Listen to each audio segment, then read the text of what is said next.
Tribu de almas conscientes y valientes, bienvenidos nuevamente a Solas con Carolina, este espacio donde abro mi corazón y te comparto aquellas cosas que a través de los años, las terapias, la búsqueda, la lectura, los procesos y todo lo que ha llevado a amigarme con mi historia, he ido descubriendo y verificando que funciona, que sí es cierto que todos sufrimos, que sí es cierto que nos enojamos, que las emociones se activan para recordarnos que nos salimos del camino del centro, que es el amor, y que es totalmente válido vivirlas, el enojo, el miedo, la tristeza y el asco, que son 4 emociones que suelen verse con hasta un poco de desprecio y es porque no queremos estar cerca de ellas, no queremos experimentarlas y es imposible no experimentarlas. Y como tampoco sería imposible experimentar únicamente la quinta, que es la alegría. Creo que fundiríamos chumaceras también, lo mismo que siempre estuviéramos con miedo o siempre con tristeza o siempre con enojo o siempre sintiendo asco. Entonces hoy me quise poner para compartir con ustedes este espacio, mi anillo de mariposa, como un recordatorio de que nosotros no somos producto terminado. Somos seres en transformación perenne y que en la medida que disfrutemos de esos procesos de transformarnos, de reconocernos, vamos a tener como más claro cuál es el propósito y el sentido de nuestra vida. Entonces, hoy elegí para compartir contigo el tema del enojo, que yo lo utilicé como un mecanismo de defensa en mi vida.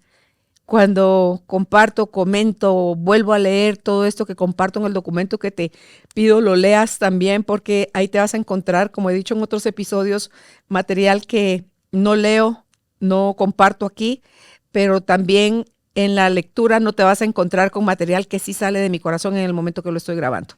Así que por favor, aprovecha ambos, si quieres, por supuesto. Entonces, yo utilicé el mecanismo de defensa tras la idea, como te voy a repetir, creo en cada capítulo, con la idea de sentirme tan víctima, porque fue terriblemente terrorífico el abuso en mi infancia y me había hecho yo a mí misma un compromiso subyacente que decía: a mí nadie me vuelve a joder la vida. Yo entendí que ese miedo era la forma, ese enojo, perdón, era la forma que tenía yo de protegerme de que las cosas feas que me habían pasado no volvieran a sucederme.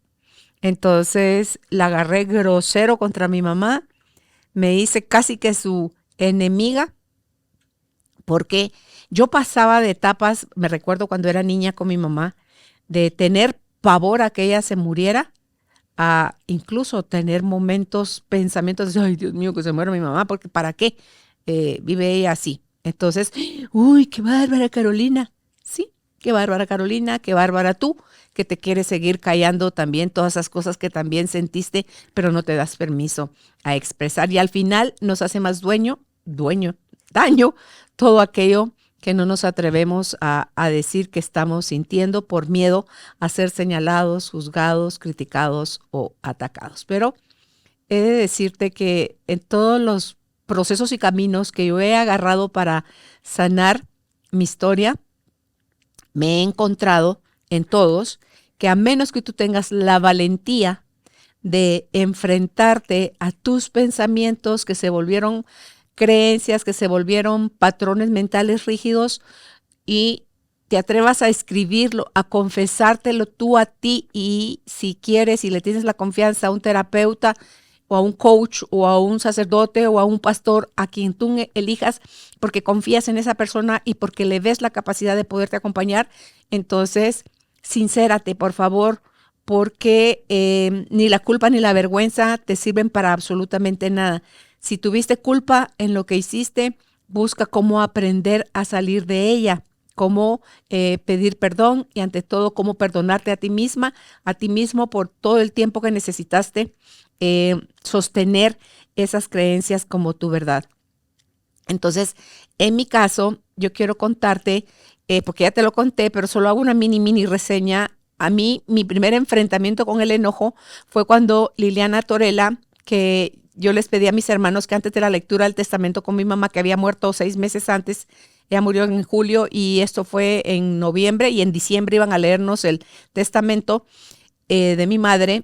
Yo le pedí a mis hermanos si podíamos hacer un coaching familiar y así fue como vino Julio Olaya acompañado de Liliana Torella. Julio estuvo en las 2 sesiones grupales y Liliana estuvo en todas las sesiones individuales con cada uno de nosotros. Entonces, cuando ya nos tocó la primera sesión individual, fue cuando Liliana me dijo, Caro, se nota todo el trabajo de desarrollo personal que has hecho en ti, pero hay algo en lo que no has trabajado. Y me sentí, como te comenté en otro episodio, señalada, juzgada, como vista, como, te cacharon.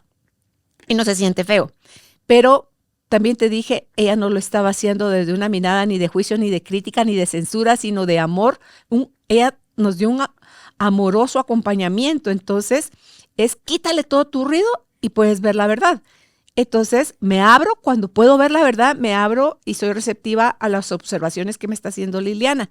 Le hice ahí la analogía de cómo era que yo sí puedo percibir, no sé si te pasa a ti, pero yo sí veo venir mi enojo, o no sé si es el efecto de haber hecho ya tanto trabajo conmigo, pero sí puedo sentir cómo viene y ¡pa! A veces por mucho que yo lo vea venir, cuando veo ya el enojo me revolcó.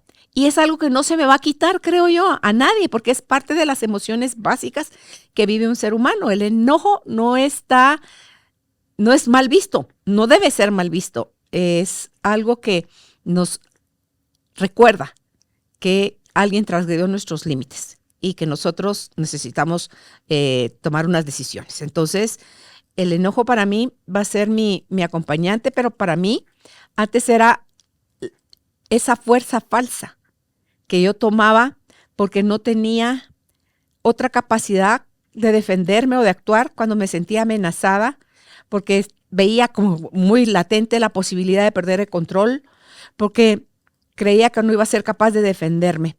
Entonces, ante el lema, a mí nadie me vuelve a joder la vida, me volví rígida mentalmente, me volví desconfiada, me volví distante, me puse a la defensiva, todo me daba sospecha, todo me parecía, esto no me suena bien, o sea, como que mi olfato se desarrolló de más, pero porque seguramente así.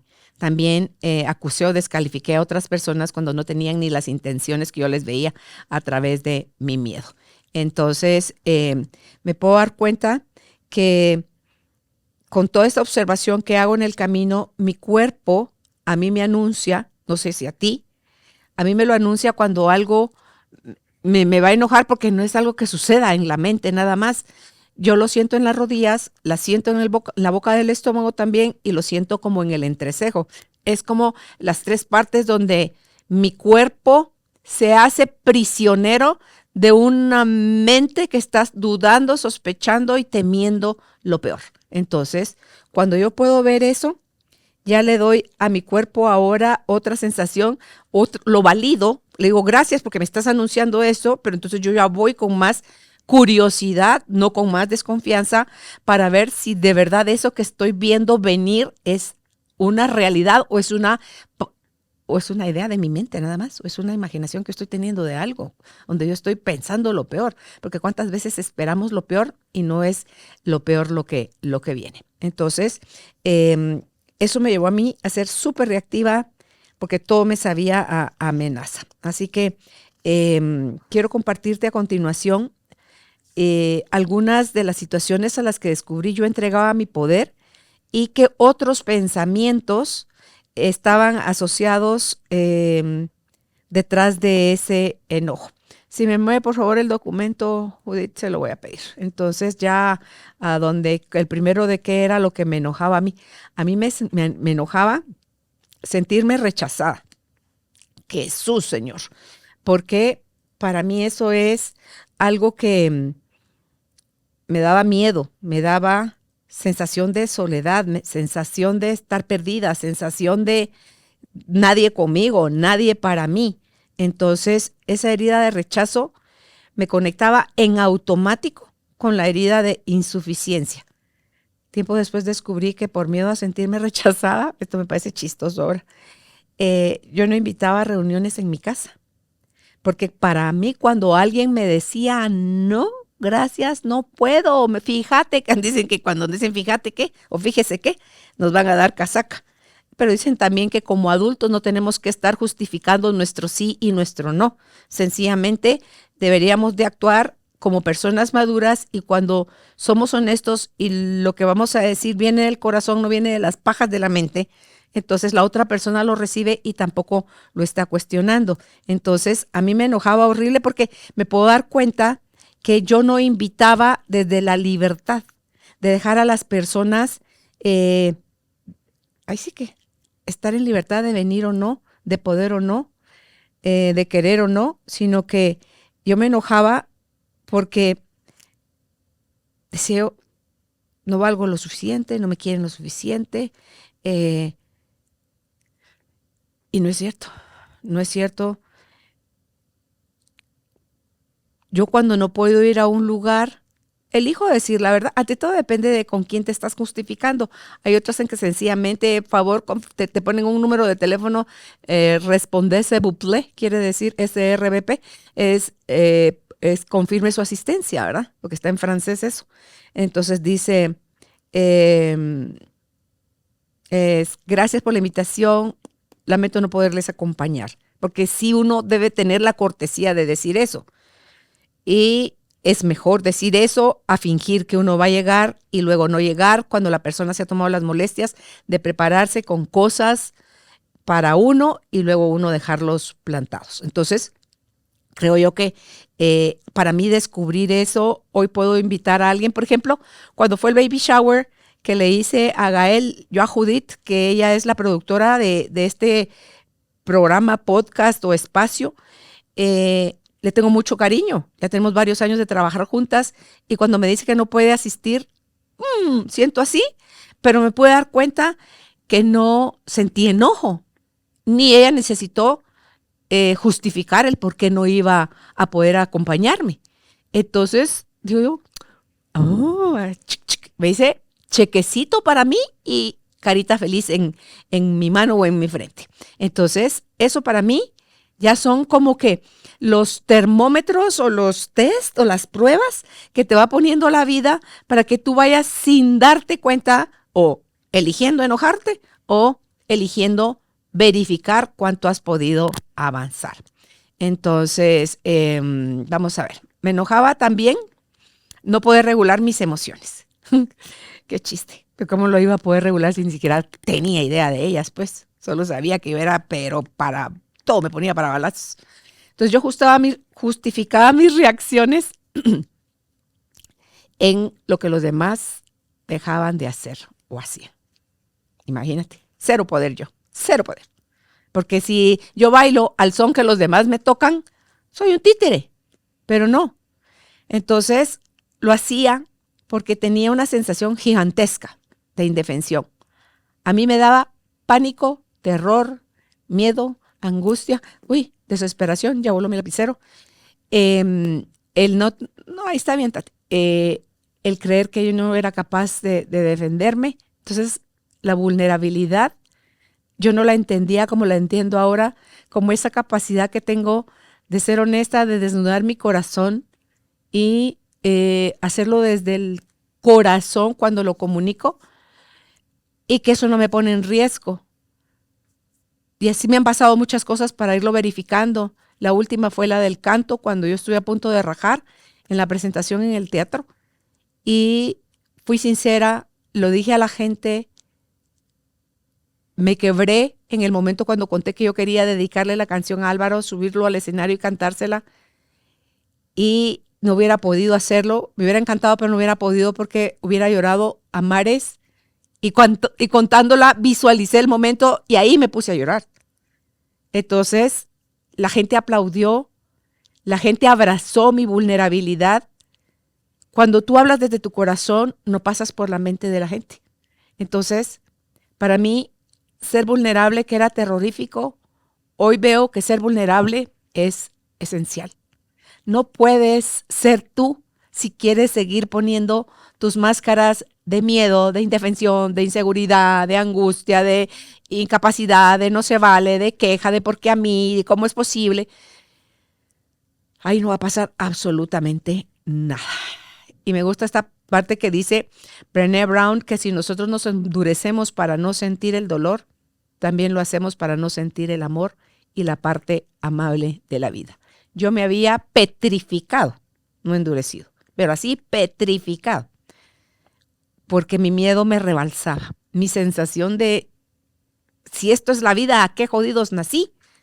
¿Verdad? Entonces, y no, la vida era, porque había otra parte en mí que me decía, esto no puede ser la vida, tiene que haber algo más. Entonces me enojaba yo conmigo misma y creía que era con los demás por no saber poner límites. Eso me disparaba la sensación de impotencia e indefensión y también me llevaban a la situación de no saber cuándo parar y entrar en periodos de autoexigencia. Eso me sigue pasando, en lo de periodos de no poder parar. ¿Sabes dónde me pasa? Y voy a poner conciencia en eso porque me pasa cuando me pongo a ordenar. Haz de cuenta que yo soy maniática del orden y que me gusta que todo esté limpio en su lugar y bien acomodado y que si son suéteres, sudaderos, que estén todos en la misma posición. Y entonces digo, solo voy a hacer esto. Cuando me resbalo, de verdad, horrible, es, ay, ya que estoy haciendo esto, ¿por qué no hago esto otro? Y entonces me gusta la sensación de cómo quedó, cómo se ve bonito. Y ya que estoy por aquí, también esto otro, y esto otro, y esto otro, y esto otro, y esto otro. Y te juro, yo puedo agarrar jornadas de 14, 16 horas o más ordenando y limpiando mi casa. Y no es porque mi casa esté sucia, sino porque entro en un mood donde solo esto, solo esto, solo esto, solo esto. Y yo digo, ahí no me he detenido. Te prometo que voy a hacer ese trabajo. No sé cuál sería ahí el ejercicio, Judith, si sería insatisfacción y sería, o si sería no sentirme completa o para desarrollar otro episodio para ti sobre eso, ¿verdad? Va a pensar Judith la palabra y ahí si le viene me la dice, porfa, porque es muy fuerte, me agarra muy fuerte, acabo rendida, eh, donde ya me duele el cuerpo, donde ya cuando me acuesto no me puedo dormir, donde, entonces digo yo, ¿qué hay atrás de ese no poder parar? Bueno, esa es otra cosa que a mí me disparaba enojo. Otro punto es, a mí me enojaban las personas mucho, pero sí, no tienes idea cuánto, es que qué barbaridad conmigo. Era aquella persona que yo consideraba lenta y torpe. Jesús, José y María. Se me salían todos mis hulks internos. Yo hacía, me transportaba en el monstruo de la Laguna Verde. Y lo que había atrás, ¿sabes qué era? En esa paciencia e intolerancia, la herida del perfeccionismo. Ya te conté en otro episodio sobre esa herida que también pude percibir en mí y que tenía yo esos rasgos y cómo eso duele y cómo me autoexigí y también cómo eso venía de mi sentimiento o mi deseo, mi necesidad de ser vista, amada y aprobada por mi madre. Y ya le voy a empezar a agregar también por mi papá, porque ambos son los seres más importantes en la vida de cualquier ser humano. Entonces, si te das cuenta, si lees con detenimiento el documento, te vas a dar cuenta que nada viene solo y una cosa está conectada con la otra. Son, de verdad, creo, haz de cuenta que son pocas cosas que si mi brazo fuera el abuso, cada dedo de mi mano es una de las situaciones en la que mi vida se afectó. Pero, ay, no es solo el dedo, la mano, el brazo, ay, también tiene cuerpo. Ay, pero el cuerpo también tiene otro brazo, aquí soy aquí otras 5 situaciones. Ay, pero tengo piernas y cada pie tiene también 5 otras situaciones. Entonces tú ves y dices, wow, todo está. Ay, gracias, gracias. Es mi cuerpo anunciándome esa sensación que tengo de sí. Pero soy una sola persona con una serie de aristas. Cada uno de los episodios que yo te vaya contando es una arista de las cosas que a mí me impactaron fuerte y que yo sostuve en este episodio que te quiero contar, lo sostuve con la máscara del enojo.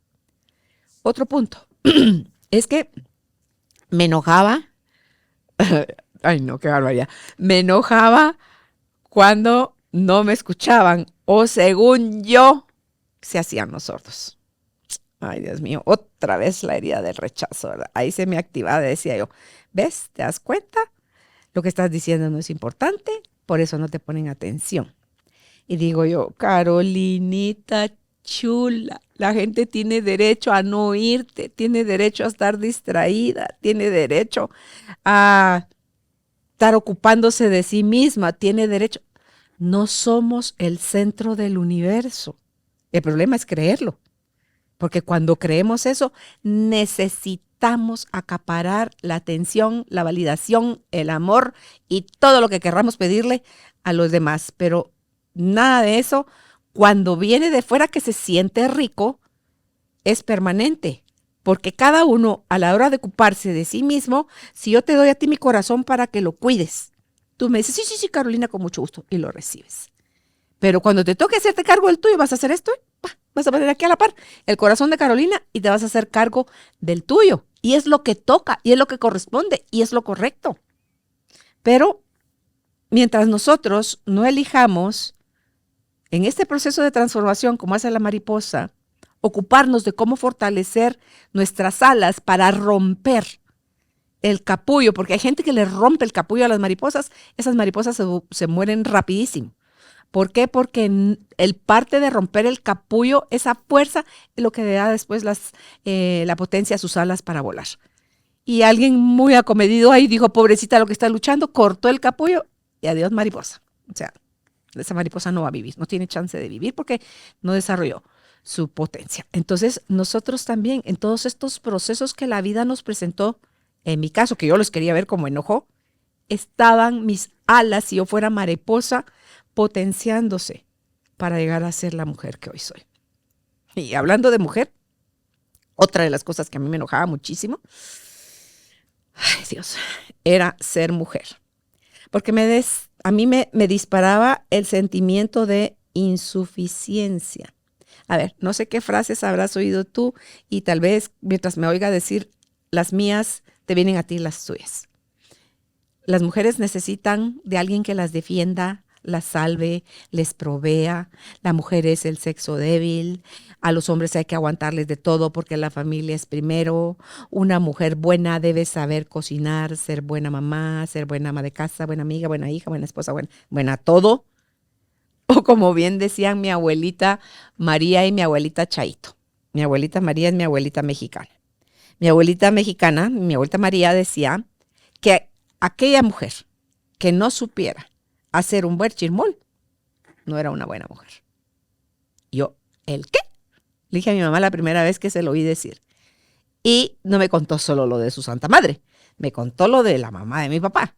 Y me dice, ay hija, pero en el caso de tu abuelita, o sea, mi otra abuelita, porque fue la única que yo conocí, mi abuelita Chaito, la mamá de mi papá. A los otros tres no tuve la bendición de conocerlos. Ya se habían muerto cuando yo nací. Decía mi abuelita Chaito, que toda mujer que no tiene un termo con agua caliente en la cocina para lo que se pueda necesitar, no es buena mujer. Y yo, Dios santísimo. Entonces, si yo me sentía, nosotros éramos 4 mujeres y 4 hombres, en desventaja en mi casa, porque yo veía, si mi mamá era machista, sí, era machista, pero eso te lo voy a comentar más adelante. Yo veía que mis hermanos tenían trato preferencial, decía yo, ¿a qué hora se me ocurrió a mí nacer mujer? Yo quería muchas cosas que no tuve. Una era cuando hice la psicoterapia de un curso de milagros, el primer reclamo, porque ahí se vale reclamar. Solo para que te des cuenta de lo perdido que estás, no porque te sirva para nada. Entonces, yo le reclamé a Dios, ¿por qué me hizo mujer? ¿Por qué nací mujer? Y ahorita que sigo en mi proceso de reconciliación con mi energía femenina, digo yo, bendito sea Dios, que nací mujer porque las capacidades que tiene el ser femenino, que están relacionadas con la dulzura, con la ternura, con la paciencia, son esenciales en el mundo, en el planeta, porque es esa energía la que da, es como la energía del sol y la luna. El sol te da unas características y tiene una función y la luna tiene otras. A nosotros nos asocian con la energía de la luna, que es la energía de la noche, que es la energía del reposo, es la energía de la reparación, de la contención. Mientras que la otra es la energía de la producción, de donde todo está naciendo, está surgiendo, está sucediendo. Entonces, pero si no hay un equilibrio entre ambas energías, puede estarse disparando cualquier cosa. Entonces, yo he aprendido a reconectar mucho con mi energía interior, acogiendo mis emociones e identificando mis necesidades. Aprendí, mira, estas son las formas en que yo he ido aprendiendo, a dedicarme tiempo. Ay, sí, yo voy al salón, ay, sí, yo me doy masajes, ay, sí. No, dedicarme tiempo para mí es sentarme en silencio, ya sea que quiero hacer una meditación o sencillamente estar sin hacer nada, con mis ojos abiertos o mis ojos cerrados, sintiéndome cómo me estoy sintiendo, observando cómo está mi mente, qué tipo de pensamientos estoy teniendo, está mi ceño fruncido o estoy sonriendo, siento un corazón agradecido o siento una queja, un pensamiento chueco en la mente. Para mí eso es dedicarme tiempo. Amén de que me gusta darme masajes y todo eso, eso también lo hago. Entonces, y hago las cosas no desde el tengo que, sino del disfrute de cuidar mi cuerpo, mi mente y mi espíritu. Empecé también a hacer uso de otros recursos. Eso lo aprendí con Fernando Young. Él era mi terapeuta en esa época, de cómo las faldas largas, por ejemplo, tienen más con el toque de la feminidad, mientras que la falda corta, las cortitas, las minifaldas, tienen más como un rol de seducción. Los tacones altos, yo usaba tacones muy altos, son símbolos fálicos, o sea, lo fálico es como lo del pene, es muy masculino, están también para salir a la conquista y se supone que ese es un rol de la energía masculina, el salir a la conquista. También, bájale ahí por favor, Judith, porque así me voy recordando de qué otras cosas, además de lo de las faldas y los tacones, podía yo usar. A ver que me recuerde. Dios mío. Bueno, esas son dos cosas. La poesía es algo que todavía no he puesto en práctica. Eso es tarea pendiente. Debería estar en mi bucket list. Está todavía en mi bucket list. Porque por un momento en mi vida hace años yo dije, ¿qué se sentirá? ¿O cómo será? ¿O de qué dependerá? ¿O cómo podrán? ¿O cómo le hacen la gente que escribe poesía? Pues digo, O sea, ¿qué otra parte se quiere activar de mí? Porque estoy en la escritura de las canciones. Y me dice David, ay, por cierto, te voy a contar. Me dice David, mi profesor en la última clase de canto, Carolina, ¿estaría usted interesada en unirse al grupo de estudiantes que están en la clase de canto que tienen interés en aprender a escribir canciones y qué son las cosas y toda la teoría de cómo se hace una canción y todo eso? Yo levanté rápido mi mano, ¿verdad? Sí, porque tengo 6 borradores ya escritos de canciones que quiero que se lleven a la realidad, que si yo las voy a cantar o no, o va a ser alguien más, no tengo la menor idea, pero de que sí quiero seguir aprendiendo ahí. Entonces, ¿quién quita? Y eso también active mi gusanito que tengo de querer escribir poesía. Pero creo que debería empezar por leer poesía. Entonces, eso está en mis pendientes. Ok. A mí me enojaba también, es para que veas, te voy dando una mezcla de qué me enojaba, cómo lo he trabajado, qué recursos he utilizado, qué me está sucediendo en este momento, cómo mi vida se sigue transformando y cómo creo que se va a seguir transformando. Y de todo te voy a ir contando en el proceso. A mí me enojaba también no poder satisfacer mis propias necesidades, pero si ni las podía reconocer, ¿cuáles necesidades? Entonces otra vez, ¡pum!, con que se dispara otra cosa. Y era el sentimiento de incapacidad. Entonces, ahí sí le bajamos, Judith, porque ahí sí hay varias cosas que quiero comentarles de empezar, qué fue lo que yo empecé a hacer para tener esa sensación de libertad y de plenitud. Yo empecé oigan esto. Es que de verdad son cosas que a lo mejor dirá, eso tan sencillo. Pregúntate yo a ti, ¿estás haciendo estas cosas? ¿Te suenan demasiado locas, demasiado tontas, demasiado vanas? ¿O te pasa por la mente el, qué interesante? Ah, no lo había pensado de esa manera. Entonces, si te sirve, genial. Y si no te sirve, genial también. Dice aquí, la primera, empecé a elegir para mí y no para complacer a otros. Y en eso abarca que tampoco lo hago para lograr cosas ni para buscar el reconocimiento. Entonces, cuando yo busco complacerme a mí, la sensación de satisfacción que queda es que tú no me vas a dejar negar, no me vas a hacer negar. ¿Cómo se siente de...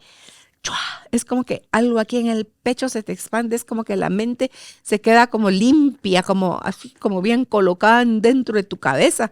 Yo ahí pongo la mente. Es de verdad, qué bonito hacer las cosas por y para uno mismo. También empecé a estar bien conmigo misma y eso lo he ido aprendiendo a través de los años, a través de ejercicios, a través de lectura, a través de verificación y de experiencias que la vida me sigue poniendo. De Natalie Marcus aprendí que te lo traje, hoy sí te lo traje. Estoy bien con la incomodidad, estoy reparándome. Yo emplastico las frases que cuando las leo de alguien y me hacen tanto, yo tengo un montón de cosas así, mira, aquí tengo otra hoja y como esta tengo por todos lados de mi casa, en los lugares importantes y frecuentes para mí, tengo en el carro, estoy parada en un semáforo, saco mi hojita y me pongo a leer.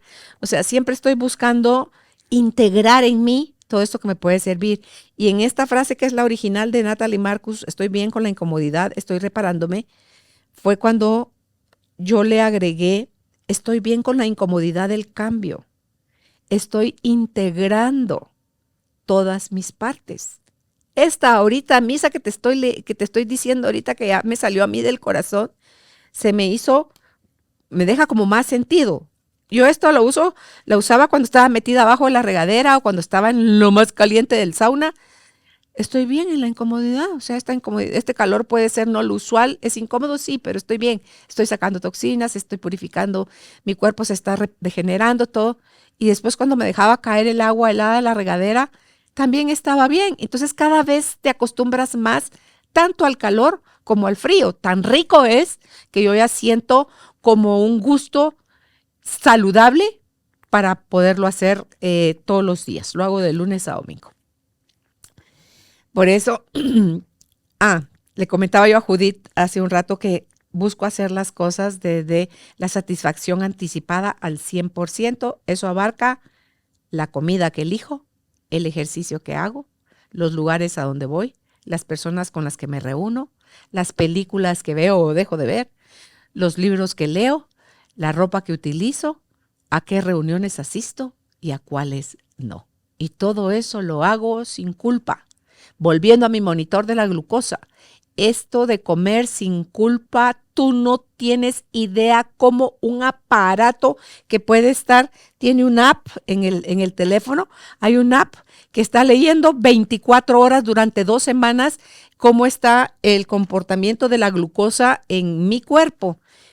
Y poder comer sin culpa, lo que sube es un poquito. Nada más, no se sale uno de los niveles. Entonces, el poder decir no sin culpa, el poder decir si quiero o no quiero, sin pensar, ay, peor si se va a enojar. No, de verdad. Esas cosas son las que yo he puesto en marcha y me están dando resultados geniales. Me decía Judith el otro día, Carolina, ¿quieren que comparta cómo fue que usted logró bajar de peso? Bueno, se lo voy a contar en otro episodio también, eso.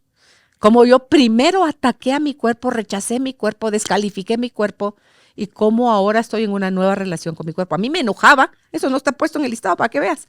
Hasta la forma de mis piernas, de mis caderas, porque yo tenía la misma forma, mejor dicho, bueno, ya no, de la pierna de aquí, la parte de enfrente, de la ingle hacia abajito, era así como panzoncita, pero es la forma de la pierna y parece que la gente en el gimnasio trabaja para desarrollar esa parte. Y era la forma de la pierna de mi mamá. Y yo decía, Malaya, que yo fui a sacar esas piernas. Pero era todo lo que yo peleaba con mi mamá. Hasta eso le criticaba yo a mi pobre madre. Y me da risa. Porque todo lo que le critiqué, todo lo que más heredé. Entonces ahora me puedo dar cuenta que esa sensación de insatisfacción y falta de libertad que yo tenía, que juraba que se había creado en mi familia nuclear, o sea, donde mis papás y mis hermanos, hoy me puedo dar cuenta que con esta familia hermosa que hemos formado con Álvaro, que somos 23 miembros por el momento. No, bueno, que si contamos a Ricardo y a Hugo, pues ya vamos por 25. No, ¿verdad? 26. Y 27. Gracias, Tati. Perdón, chicos. Entonces, ya somos 27. Entonces, esta familia hermosa que hemos formado y la relación tan bonita y tan más sana que estoy teniendo con mis hermanos y mis hermanas, fue como salí a echar mi paseo y volví a regresar. Ahí está, bájale ahí, Judith, porque no quiero que se me pierda nada de la historia de la metáfora del héroe. Ahí está, dice en la metáfora del héroe, cómo lo reduje yo. Peleé con mis sombras, sí, con todo aquello que yo tenía sin descubrir adentro de mí. Me encontré con los dragones en las religiones, que yo también quise pelear por ahí, por eso era que yo andaba buscando por aquí, por allá y más allá, hasta que finalmente las integré todas. Y vivo con un respeto hacia las creencias de cada quien, y lo hermoso es toparse uno con gente que vive en congruencia con sus creencias, ¿verdad? Religiosas. Entonces, salí yo de mi casa, o sea, de mi casa interna y de mi casa física, donde mis papás, en búsqueda de respuestas. Y obviamente era necesario que yo cuestionara mis creencias. Y ahí fue donde yo enfrenté a los zombies de mis malas decisiones. Y después, con todos esos nuevos aprendizajes, regresé nuevamente a casa, que era mi interior, ya siendo otra. Y así es como estoy cerrando círculos de una manera más amorosa. Pasamos a la siguiente, por favor, Judith. Dice, tenía yo también problema con la... Ay, no, es que me da risa. Ya no sé si me da risa, si me da... Ya no me da ni pena, pero sí me da... Sí, bueno. Y eso que apenas pude encontrar 16 para decirte, y así me van a seguir apareciendo otras cosas. Que no, todos, ya te dije yo al principio, no somos producto terminado. Estamos todo el tiempo en constante renovación y reestructuración. Pero el producto que está quedando así, me encanta. Entonces, de mis cosas del pasado que a mí me sacaban de onda, era el problema que yo tenía con la autoridad. Dios santísimo. Todo aquello que me imponían, que coartaba mi libertad y que yo consideraba que estaban haciendo uso y abuso de su poder, que era lo que le decía a mi mamá. Yo, ay no, por mi pobre madre. Todo lo que yo peleé con ella. No, pero gracias a todas esas peleas es que hoy puedo verla y honrarla de la manera como lo hago. Entonces, a mí eso no solo me enojaba, sino que me dolía muchísimo, muchísimo, muchísimo. Me sentía tan irrespetada, pero tan irrespetada. Porque yo decía, ¿y entonces y mi voluntad? ¿Y entonces cómo es la cosa?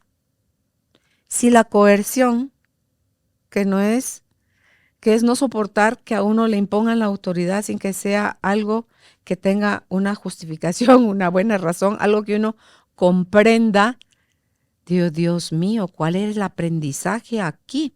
Me hacía sentir no respetada, no escuchada, y que obviamente mi opinión no contaba. Y las frases que mi mamá usaba eran, porque yo lo digo y punto. Cállate, Carolina, y obedece. Es que a mí se me hacía, ya te puedes imaginar a la Carolinita que el cuero cabelludo de verdad, se me crespaba.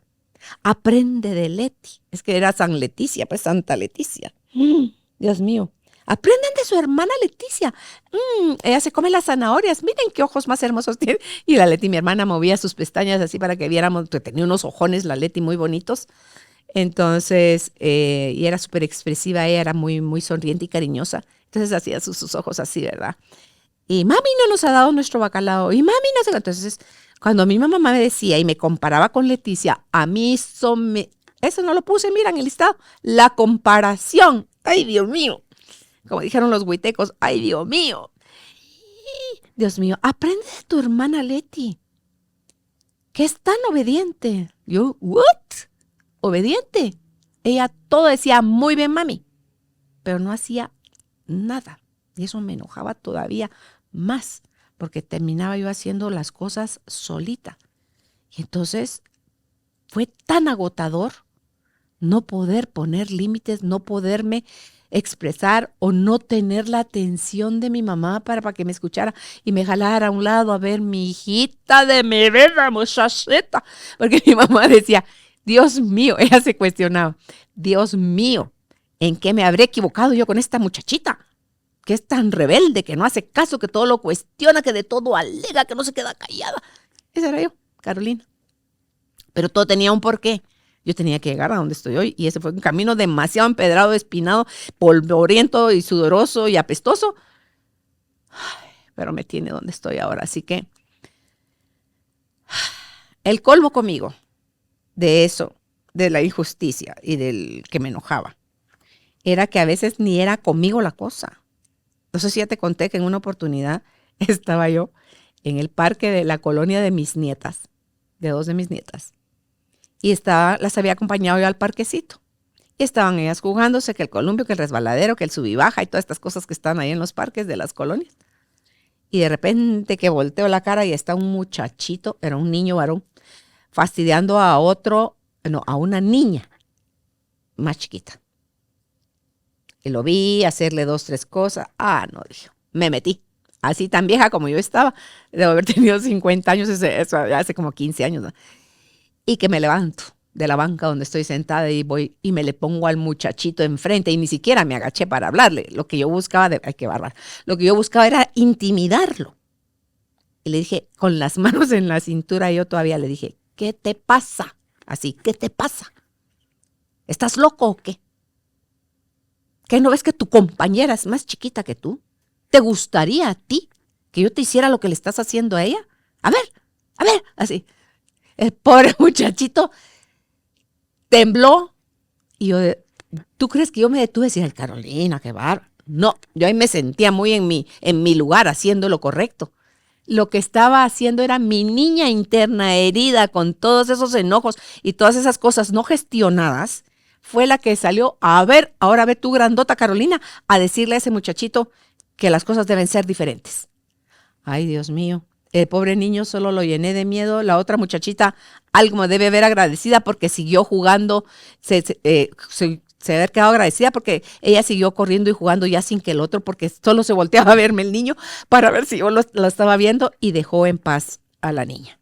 No sé si era su hermana, si era su vecina o qué, pero es hasta cuando las cosas ni estaban sucediéndome a mí que me ponía yo así y el problema es que mi reacción salía, como te comenté, de maneras muy violentas. Entonces, y tengo también tan claro cuando mi maestra de tercer grado primaria me dijo que me callara, porque esa era otra de las cosas que me chocaba horrible, que cállese. Como, ¿por qué me voy a callar? ¿Y usted por qué? ¿Y yo? ¿Por qué? Como hacemos las niñas contestonas. Cállate, Carolina. Ya nos dimos cuenta que sabes. Deja que tus otras compañeras respondan. Yo, what? What? O sea, ¿cuál era el mensaje ahí? ¿Está mal saber? Yo caí al colegio en tercero primaria, moviéndonos de Mazate a Shela en el mes de mayo, creyendo mi mamá que nosotros veníamos mejorando en la enseñanza, pero resulta que Mazatenango estaba mejor que Shela. Porque yo estaba en tercero primaria en Mazate y en mayo nos mueven a Shela y entró obviamente a tercero primaria en Shela. Y todo lo que mis compañeras estaban viendo apenas, yo ya lo había visto. Yo ya me sabía eso. Entonces, para mí era muy fácil tal cosa. Yo levantaba la mano y daba la respuesta. Tal cosa, yo levantaba la mano y daba la respuesta, mientras las otras miraban para el cielo para ver cuál era la respuesta. Yo levantaba la mano hasta que la maestra me dijo que me callara. Así. Cállate, Carolina. Ya nos dimos cuenta que tú sabes. Dios mío, la vergüenza que esa acción me hizo sentir. El enojo, porque ¿para qué te voy a decir que no? Y cómo me humilló delante de toda la clase. Creo que ahí reverbereaban en mí ese día, ese momento, cuando alguien pretendía decirme que me callara. Dios mío, de verdad, terrible, terrible, terrible. Y eso da pie a la siguiente cosa que me enojaba. Y era ir en contra de lo establecido por no saberme quedar callada. ¿Y por qué yo no me sabía quedar callada? Y me puedo dar cuenta que eso lo repetí una y miles de veces. Y eso me generó problemas. Porque yo no era acá que vi cómo sabe la Carolina y todas las cosas que está diciendo, qué interesante. Yo generé problemas porque la gente se ponía incómoda. Porque yo estaba sacando la verdad a la luz y a la gente no le gusta. Recuerdo cuando yo empecé en la radio a hablar de lo del abuso, una de mis hermanas me dijo un día que lo oyó y alguien más se lo comentó. Me dijo un día que me vio, me dice, ¿te puedo pedir un favor? Dígame, ¿podés hacer show? Me dijo, ya con lo del abuso. Otra vez, imagínate ahí ¿cómo se llama? El ir en contra de lo establecido, con un quédate callada. Ran, ran, ran, ran, ran, ran, ran, ran, ran. A mí eso me hacía crucetas en el cerebro. Entonces, le respondí, mejor trabaje usted en todas aquellas cosas que todavía le dan vergüenza. Y déjeme a mí ser yo, que yo no lo hago por joder, sino que lo hago por ayudar a las personas que como yo pasaron por el abuso y que si de eso no se habla, no se resuelve. El silencio ni el tiempo sanan nada. Solo lo hacen el amor, solo lo hace el descubrir, solo lo hace el pedir ayuda, solo lo hace cambiar todos esos patrones mentales que tenemos de dolor que no nos llevan a ninguna parte más que otro agujero más profundo de sufrimiento.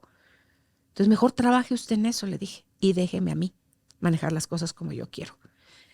Y me cuesta a mí, me puedo dar cuenta que me cuesta mucho trabajo callar los secretos, ante todo los secretos familiares, pero es que lo he estudiado, lo he leído y lo he comprobado, que todas esas cosas que nosotros mantenemos en la oscuridad, si no tenemos esa curiosidad grande, un poquito de curiosidad por lo menos de la que yo tengo, y no buscamos sanarlo, si no se habla de esas cosas, de lo que a la gente no le gusta, que van escarbando, y no es que ande escarbando, es que me aparece, es que dice, no te pongas a rebuscar en tu historia, es algo que te esté sucediendo en el momento, es lo que estás lista ya para manejar.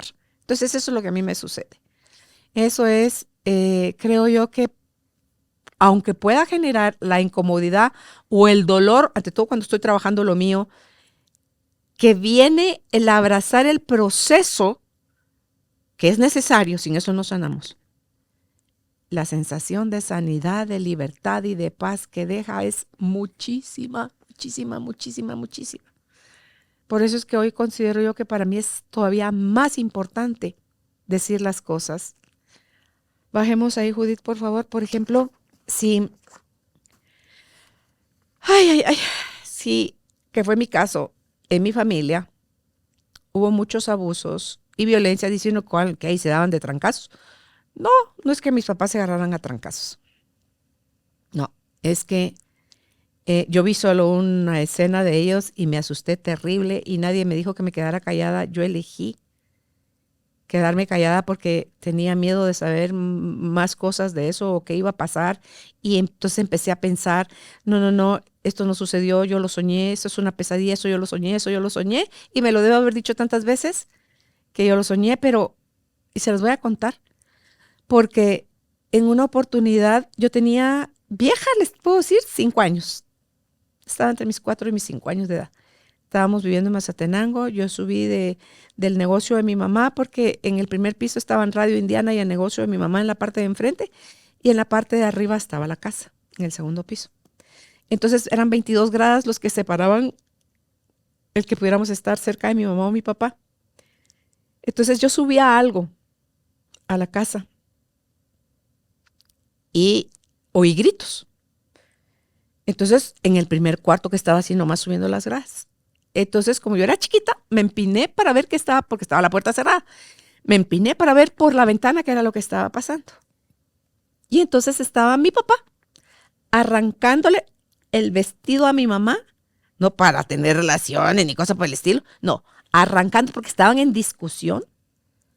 Y a mí eso me dio tantísimo miedo. Mi mamá lloraba, gritaba y decía algunas cosas. Eso sí no lo recuerdo textual qué pasó. Me dio tanto miedo que salí corriendo a uno de los cuartos, me tiré boca abajo en una de las camas y me puse la almohada en la cabeza para protegerme del miedo que yo estaba sintiendo de ver esa escena. Y te digo, me lo guardé 50 años, barato. Y le dije a mi mamá un día, ya grande, le dije a mi mamá, mami, quisiera platicarle de algo, porque tuve la oportunidad de tener unas pláticas tremendas con mi mamá. Cuando no estaba peleando con ella, tenía una relación muy bonita con ella. Y le dije, en una oportunidad vi esto y esto y esto. Ay, hija, me dice, qué pena que lo hayas visto. ¿Qué pasó? Le dije, porque sáqueme de mi mente de niña, del miedo que yo tenía. ¿Qué pasó? Hija, íbamos a ir a una actividad con tu papá, me mandé a hacer con la modista un vestido que me quedó, era tornasol, me quedó, mi mamá tenía cuerpo de guitarra, o sea, ring, mega curvas.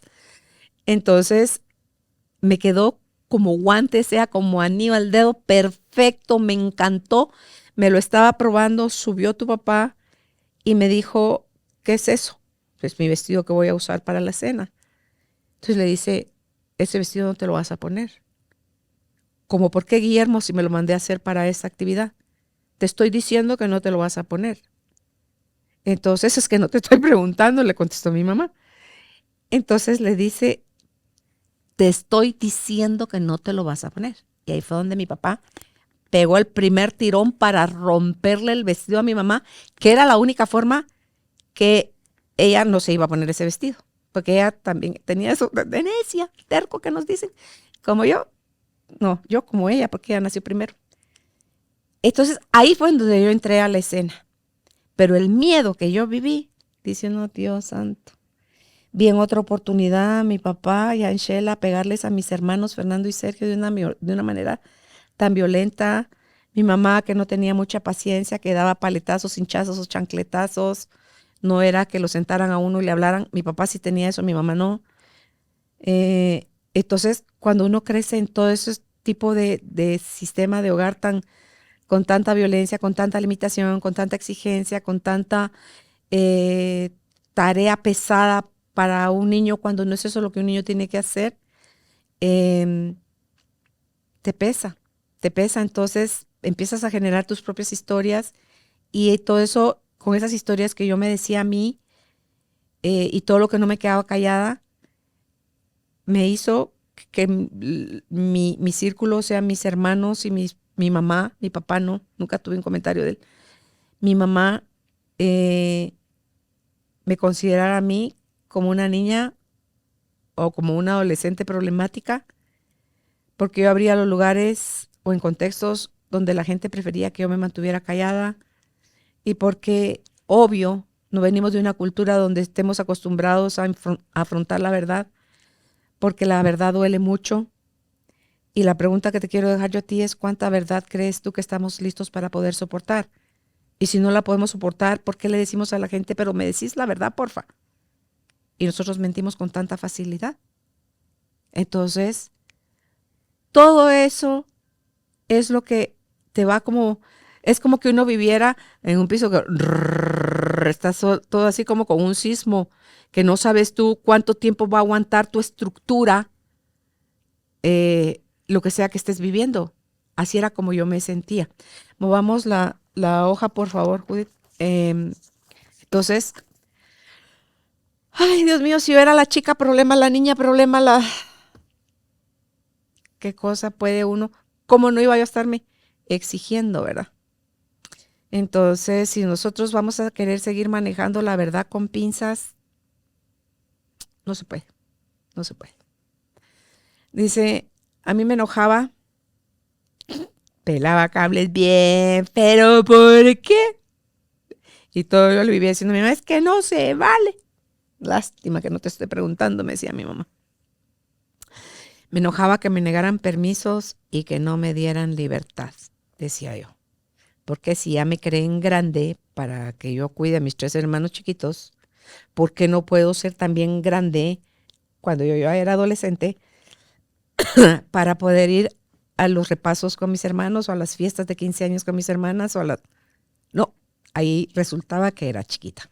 Obviamente, a mi mamá le convenía que yo fuera grande en algunas oportunidades y que fuera chiquita en otras porque se adaptaba mejor mi forma de ser a las necesidades de ellas. Pero como venimos de un mundo donde quedarse callado lo que les toca a los niños,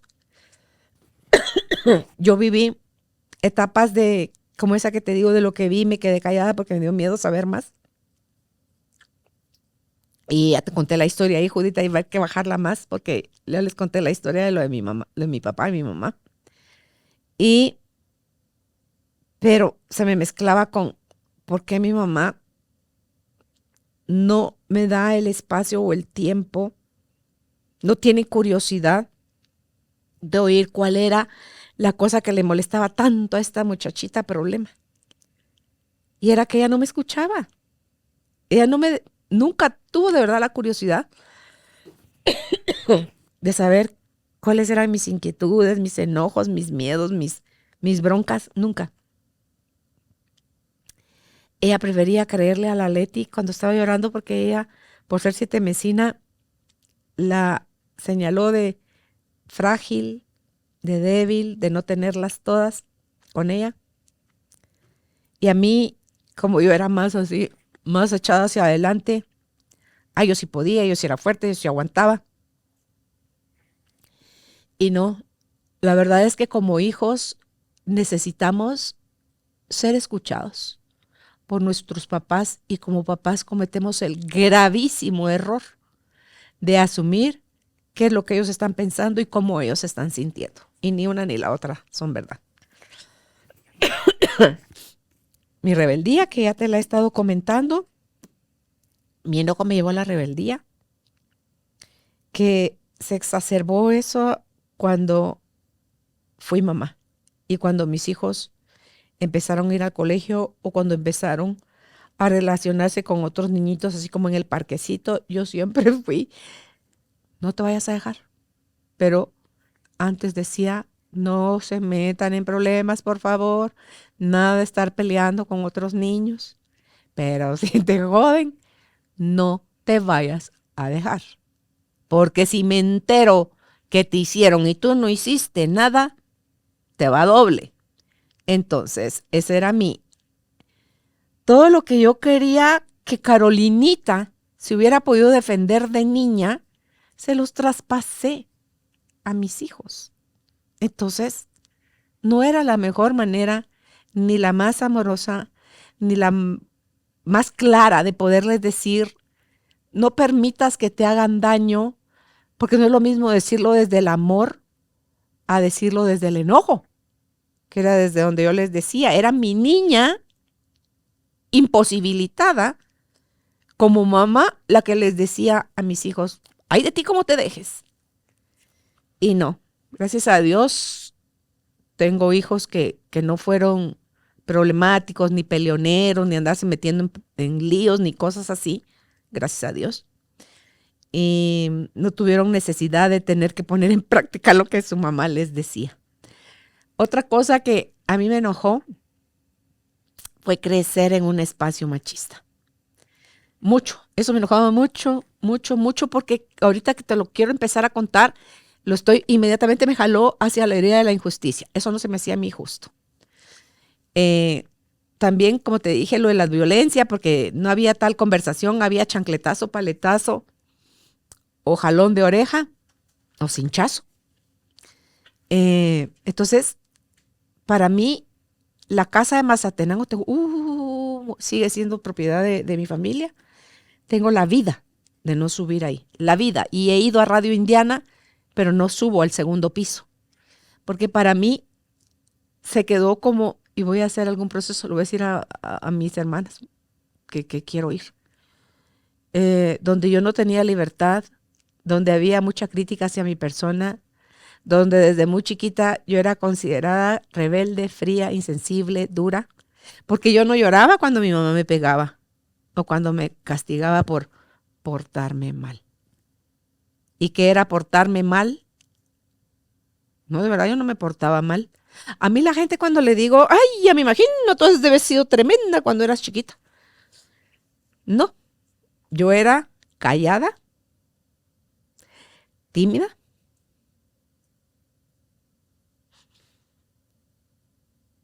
muerta de miedo,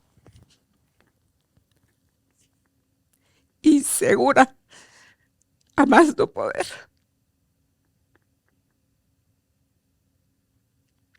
Muy enojada, en el sentido de que era reactiva,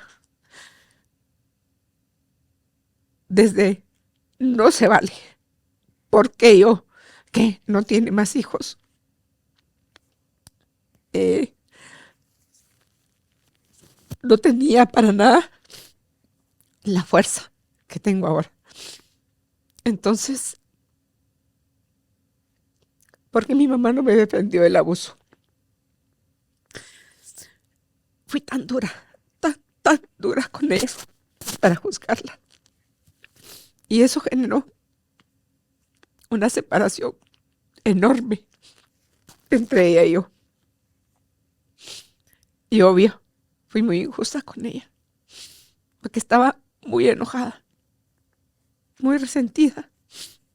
Y gracias a Dios, me anunciaron su muerte, que duró un mes, previo a que me lo dijeran que ella se iba a morir, que se iba a morir del corazón. Y ni siquiera estaba enferma del corazón, pero fue a partir de ese momento que ella se puso mala, agravó y murió. Pero ese mes yo creí en el sueño y lo pude aprovechar para consentirla, para pedirle perdón, para hacer un cierre, porque la miro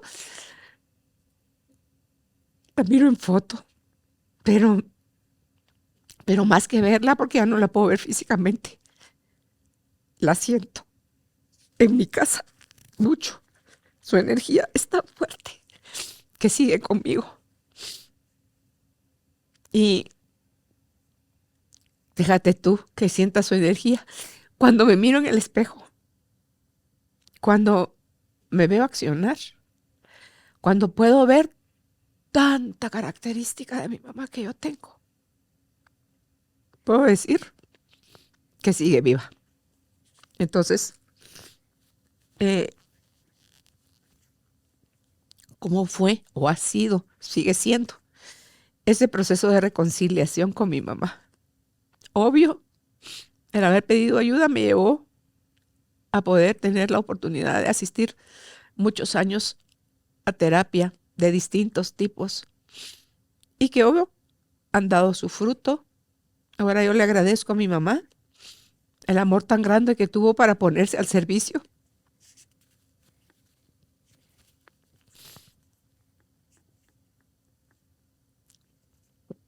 para que yo aprendiera sobre el perdón.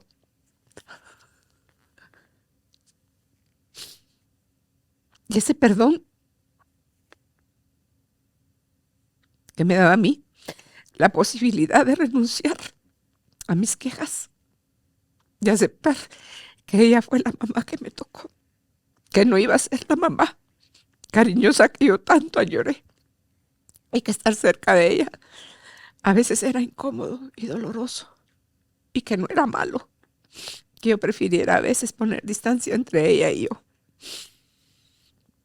Porque si mi mamá al verme lo que hacía era criticarme o señalarme algo que ella veía mal, decía, ni a qué me aparezco yo ahí, pues. Y hoy si me preguntas, dice uno, pues aunque sea para eso, me gustaría poderla ver y darle un abrazo. Pero el perdón más dulce que pude yo aprender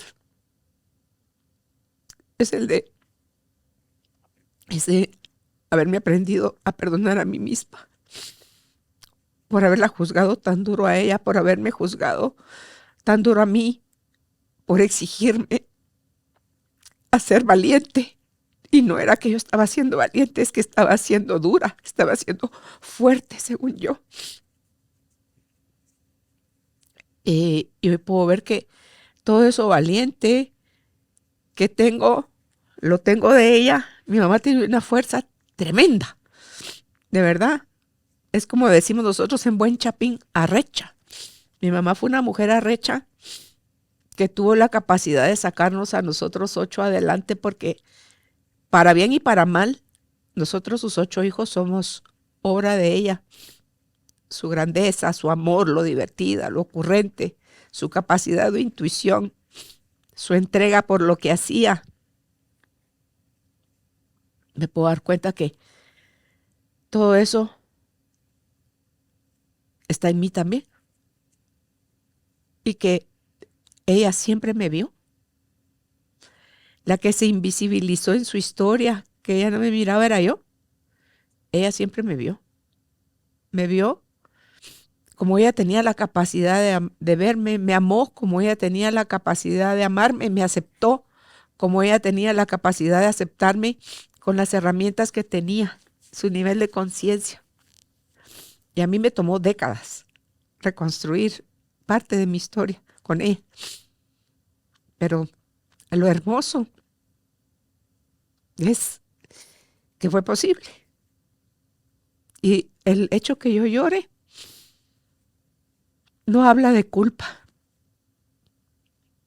habla en mi corazón, habla de gratitud, de privilegio, de haber tenido esa mamá tan topada y de que ahora yo tenga la capacidad de poder ver con claridad cuánto la amo y poder ver que toda la parte salvaje que yo le quería criticar y señalar a mi mamá venía de todas las cosas que ella misma le tocó experimentar porque ella era producto de una violación y ella empezó a recibir información desde el vientre de su propia madre de la relación con los hombres, de, de todo. Yo no sé la verdad, como te digo, no tuve la oportunidad de conocer a mi abuelita María, no conozco mucho de cómo fue la niñez de ella, su historia, sus papás, sus abuelos, cómo fueron, qué le enseñaron. No tengo la menor idea, seguro yo tengo todavía residuos de eso, porque mi mamá los debe haber tomado y nosotros lo tomamos desde el vientre de mi mamá y desde la relación y la cantidad de experiencias que a mí en lo personal me tocó vivir con ella y que eran necesarias porque sin eso yo no me parecería a ella, sin eso no tendría la valentía y las capacidades que tengo ahorita. Había que pasar por lo otro, ni modo. Pero ya visto desde el amor ese aprendizaje, creo que todo lo que soy, como te lo he venido diciendo, lo aprendí de ella. Puedo ahora reconocer con claridad que tengo todo eso de ella. Eh, agradezco a la vida, que es a Dios, es lo mismo para mí, te decía. Dios y la vida para mí son lo mismo. A mi madre que me trajo a la vida y que me dejó muchas enseñanzas, muchas. Tengo dones que ella tiene. Mi mamá, la mamá de ella y la mamá de mi abuelita María se llama Machón, mi abuelita María, mi mamá y yo tenemos media unidad, o sea, esta capacidad de poder ser más intuitivas y tener acceso a otro tipo de información que en apariencia no la tienen todos, pero hoy puedo decirte sí la tenemos todos. Lo que traemos es como un avanzadito, nada más, pero tú también puedes tener acceso a esa parte que tus ancestros o acceso a la que tus ancestros generaron para ti. Si movemos ahí, Judith, por favor, para ver si todavía tengo alguna otra cosa que compartir del enojo. Te lo he contado en el podcast. De cómo tanto mi mamá nos amó, de cómo tanto mi mamá era una leona para proteger a sus cachorros, que cuando la madre directora quiso pegarme a mí una cachetada en el colegio y me querían expulsar por 3 días. Ah, mírate tú. ¿Me oyó mi mamá? Por supuesto que me oyó. Y no solo me oyó, me creyó, porque yo no le estaba mintiendo. Cuando le dije cómo habían sucedido las cosas y el por qué la madre superiora me quería pegar una bofetada. Ay, Dios mío, la forma como mi mamá se indignó fue tanta, tanta, tanta, tanta, que estábamos almorzando y paró de comer y le dijo a uno de mis hermanos, llévame ahorita al colegio de tus hermanas. Y le fue a decir a la monja de que se iba a morir. Le dijo, mire madre, usted podrá ser directora en su colegio, pero no ha nacido la persona que le va a poner una mano encima a mis hijas. Y usted no va a ser esa persona. Y le recuerdo que lo suyo se limita al colegio, no a la educación de mis hijos. Y que ella le haya agarrado la mano es lo correcto, porque usted no tiene ninguna autoridad en cruzarle la cara a mi hija. Así que le recuerdo que no se le vuelva a ocurrir hacer eso, porque la denuncio. La pobre monja, yo estaba presente cuando eso sucedió. Verde, roja, más verde, más roja. No pudo pronunciar palabra, pero sí te sé decir que no me expulsaron. Esa nota quedó sin vigencia y mi mamá dio todo lo que tenía por mí.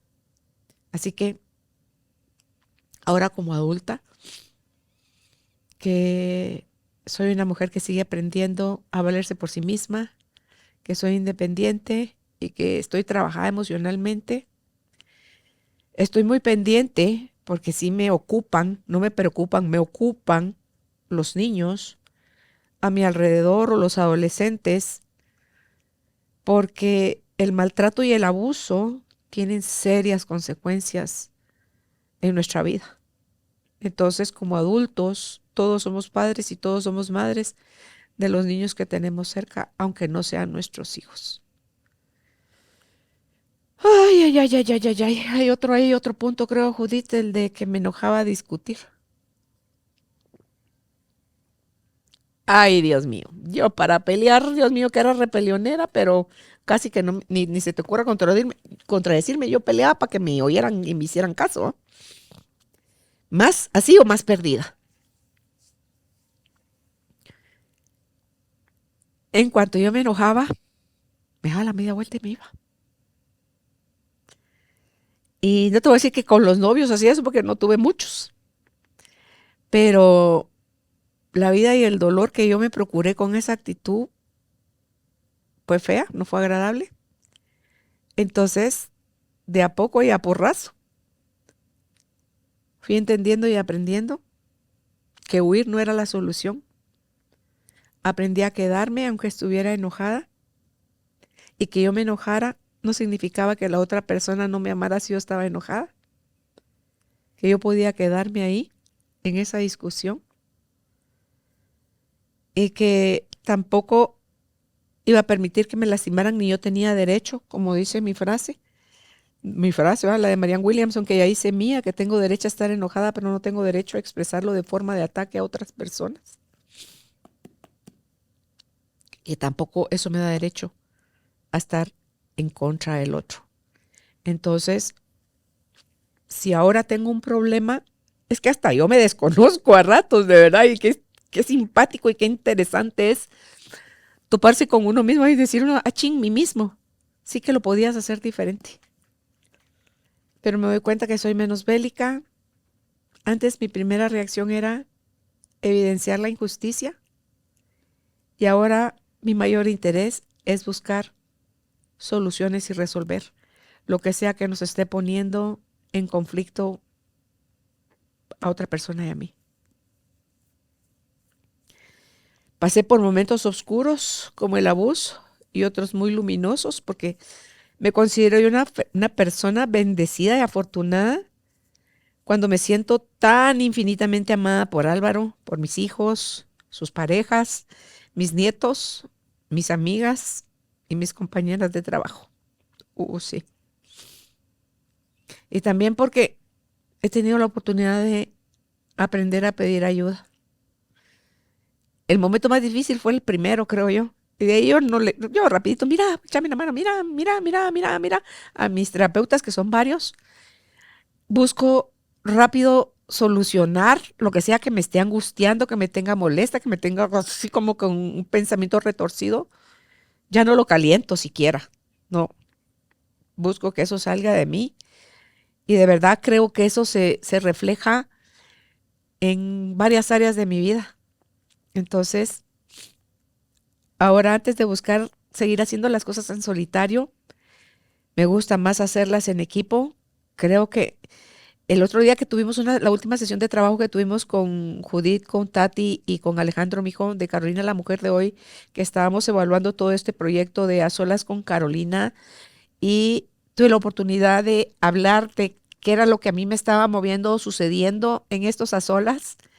Y ahí le dije a Alejandro, mi hijo, algo que me hizo llorar, que ya lo he contado en algunos podcasts. Eh, Lloré con tanto sentimiento que era por reconocer delante de mi hijo mayor, de los varones, porque Ana Carolina es la mayor, pero de los varones, como él era mi primer vínculo masculino, sanguíneo, que me mostraba lo que era ser amada de manera incondicional. Eh, a Álvaro ya se lo había dicho, pero él no es mi sanguíneo. Él es mi pareja sentimental, mi pareja del alma. Y es el hombre con quien comparto desde hace 49 años, pero mi hijo Alejandro es el mayor de los varones. Y haberle dicho a él, me venía tan de adentro. Y digo, qué privilegio. De verdad que sí, qué privilegio. Que si no es por un lado, la vida te da la oportunidad por otro. El poder haber hecho con él ese registro. Tati, ¿tú fuiste al Tajumulco? No, no. A ver, ¿hace cuántos años fue eso? Pero fue hace ya varios años. Y no importa a qué edad te llegue el registro. Cuando estamos listas, llega. Entonces, yo no quiero andar haciendo justicia, ni quiero andar midiendo. Tuve el rol, el arquetipo de juez muy desarrollado. Entonces, ya no quiero andar yo midiendo eso. Y me doy cuenta que aunque nosotros estemos regidos por sistemas que nos dicen que tenemos que llegar a hacer esto o aquello otro, si lo que queremos hacer es ser felices,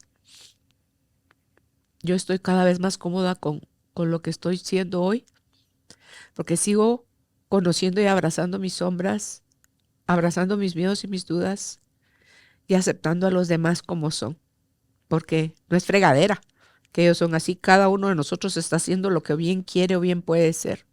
Yo no sé qué va a ser de mí mañana, porque ya hasta esa rigidez se me quitó de, yo ya soy así, yo así tengo que seguir pensando. No, yo no sé qué va a pasar. Mañana sé que hoy estoy feliz con esto, me siento muy feliz, me siento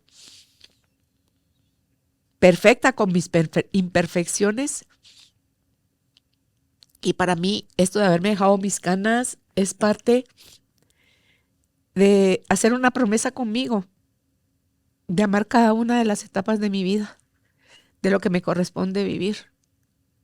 Y voy a aprovecharlas. Ahí sí, como me gusta el lema que dicen los mexicanos, en la vida como en los tacos, con todo. Si no, ¿para qué? Con la promesa de dejar de ser dura conmigo misma y desconfiada con los demás. Hay unas preguntas ahí al final, Judith, que quisiera compartir con quienes están viendo este episodio, porque de la honestidad y la valentía que tú tengas de hacer A la hora de plantear tus respuestas, depende el provecho que le puedas sacar o no a este trabajo. Y es de qué crees que depende tu paz interior, de lo que está pasando afuera o de todo lo que estás guardando dentro de ti y estás decidiendo desde ahí. ¿Estás lista o dispuesta a reconocer los beneficios que traen a tu vida los juicios que emites hacia los demás? Es ese famoso dedo que está señalando hacia adelante y hay tres que te están diciendo aguas, que aquello que le estás atacando, le estás achacando a tu hermano es 3 veces tuyo. Y la más valiosa, creo yo, que evades cuando los estás juzgando porque te estás justificando. Pero ¿qué estás justificándote a ti? ¿Qué te da miedo? ¿Qué es lo que no quieres ver? ¿Qué es lo que no quieres aceptar? ¿Y qué provecho te trae? Así como te dije en la otra pregunta. ¿Qué beneficio trae a tu vida todas esas excusas que estás dando? Hacerte responsable es para mí la que llegó con claridad, y hacerme responsable de mi vida implicaba pagar un precio, y pagar un precio implicaba hacer las cosas de otra manera. Y era reconocer, como dice Frank Martínez, cuando tú estás en un mar de mierda, dice, lo único que pides a la gente es que no hagan olas, porque entonces ahí sí te va a cubrir toda. Entonces tú crees que porque no hay mucho movimiento, porque te puedes empinar y bajo el laguito tú ya saliste del problema. No, hueles a, estás manchado de, y hay que hacer toda esa serie de cambios para que puedas empezar a encontrarte con ese ser maravilloso que eres. Así que, ¿cómo manejas tú tu enojo? ¿Estás o no dispuesto a salir de tu enojo? Te abrazo a la distancia, bendigo tu vida, tu ser y tu quehacer. Hasta un próximo encuentro.